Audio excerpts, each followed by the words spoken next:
ഇവിടെ വന്നിട്ട് നിന്നെ നല്ലൊരു പയ്യന്റെ കയ്യിൽ ഏൽപ്പിക്കുന്നത് വരെ ഞങ്ങളും കൂടെ ഉണ്ടാകും. അത് കഴിഞ്ഞ ലക്ഷ്മിയുടെ നിന്റെ മക്കളെ കളിപ്പിക്കണം എന്നൊരു ആഗ്രഹം കൂടുണ്ട്. അത് കഴിഞ്ഞ ദൈവം വിളിക്കുമ്പോൾ പോയാ മതി. അത്രേ ഉള്ളൂ.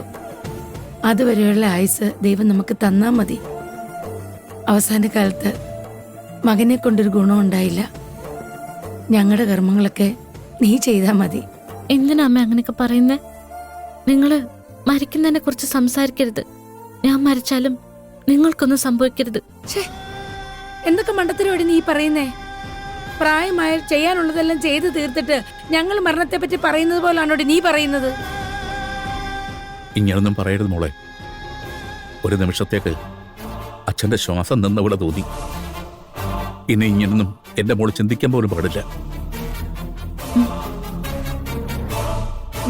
ശരി ശരി, ഇത് ഞാൻ നിനക്ക് വേണ്ടി കൊണ്ടുവന്നതാ, കഴിക്ക. എനിക്കൊരാഗ്രഹമുണ്ട്, അത് പറഞ്ഞാ നിങ്ങൾ കളിയാക്കരുത്. എന്താ മോളെ? നിങ്ങൾ എനിക്ക് ഭക്ഷണം ഊട്ടി തരണം. അയ്യടാ, നീ ചെറിയ കുട്ടിയല്ലേ? അതെന്താ, നമ്മളെ സംബന്ധിച്ചിടത്തോളം ഇവള് ചെറിയ കുട്ടി തന്നെയല്ലേ. നീ അറിഞ്ഞതാ, ഞാൻ കൊടുക്കാം. വേണ്ട, ഞാൻ തന്നെ കൊടുത്തോളാം. അമ്മ, അച്ഛൻ ആദ്യം തരട്ടെ അമ്മേ. കണ്ടോ കണ്ടോ, ഭക്ഷണം കൊണ്ടുവന്നത് ഞാനാണെങ്കിലും അവക്ക് അച്ഛൻ ഊട്ടി തരണം. അല്ലെങ്കിലും നീ അച്ഛൻകുട്ടിയാണല്ലോ. നാ കൊടുക്ക്. എന്താ അതിലത്ര സംശയം? മോള് കഴിക്ക.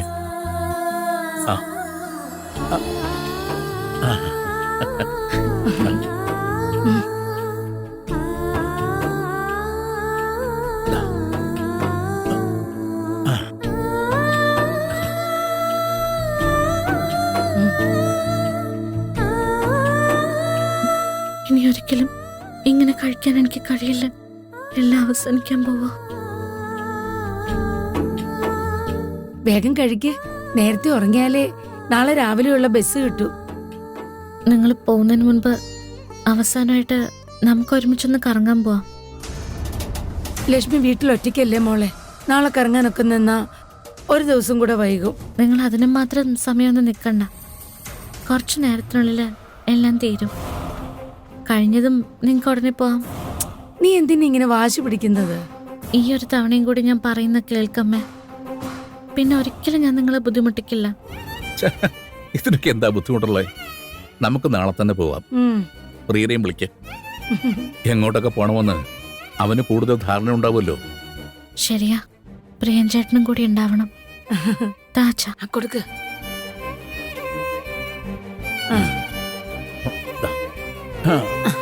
ഇനി ഞാൻ കൊടുക്കാം.